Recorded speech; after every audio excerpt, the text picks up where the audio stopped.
फैसलाबाद की तारीख का पहला कबड्डी स्टेडियम जो 203 आरबी मलकपुर फैसलाबाद में तामीर किया गया। कबड्डी स्टेडियम को मंजूर करवाने में महबूब आलम संधू ने अहम किरदार अदा किया। मलकपुर की अहम शख्सियात MPA फकीर हुसैन डोगर, उम्मीदवार MPA महबूब आलम संधू, साबका चेयरमैन नासिर दिलशाद संधू शामिल। मलकपुर कबड्डी स्टेडियम फैसलाबाद के मतलब आपको बताता चलूँ कि ये स्टेडियम सुबह और शाम के वक्त खुलता है, जिसमें बेशुमार बच्चे कराटे, कबड्डी, फुटबॉल और इसके अलावा योगा और मुख्तलिफ गेमें जो हैं वो करने के लिए तशरीफ़ लाते हैं। सियाने लोगों की कहावत है कि जिस मुल्क के ग्राउंड आबाद हों उसके अस्पताल वीरान होते हैं।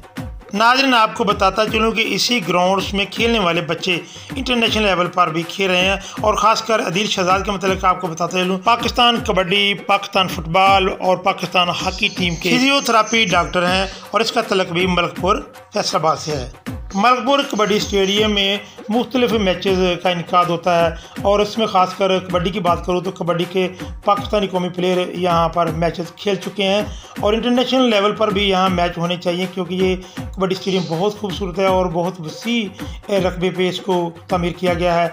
और ख़ासकर इस गाँव वालों की और ख़ासकर फैसलाबाद वालों के लिए जनाब महबूब आलम संधू की तरफ से एक तोहफ़ा है।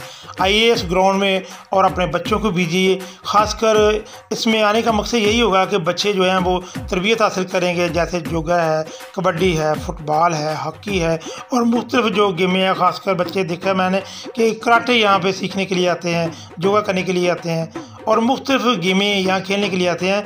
तो आपको चाहिए कि सुबह के वक्त ज़रूर तशरीफ़ लाइएगा। मैं इस वक्त ग्राउंड में मौजूद हूँ और मुझे बहुत अच्छा लगा कि छोटे बच्चे और बड़े और बुज़ुर्ग सभी जो है वो इस ग्राउंड में मौजूद हैं। तो नाज़रीन, इसी के साथ अपने मेज़बान जावेद रहमानी को इजाज़त दीजिए। अगर आपने हमारा YouTube चैनल 92 तेज़ TV सब्सक्राइब नहीं किया तो जल्दी से कर देना, ताकि हर नई आने वाली वीडियो आप तक बआसानी पहुँच रहे। अल्लाह हाफ़िज़। अपना ढेर सारा ख्याल रखिएगा, दुआ में याद रखिएगा। पाकिस्तान जिंदाबाद।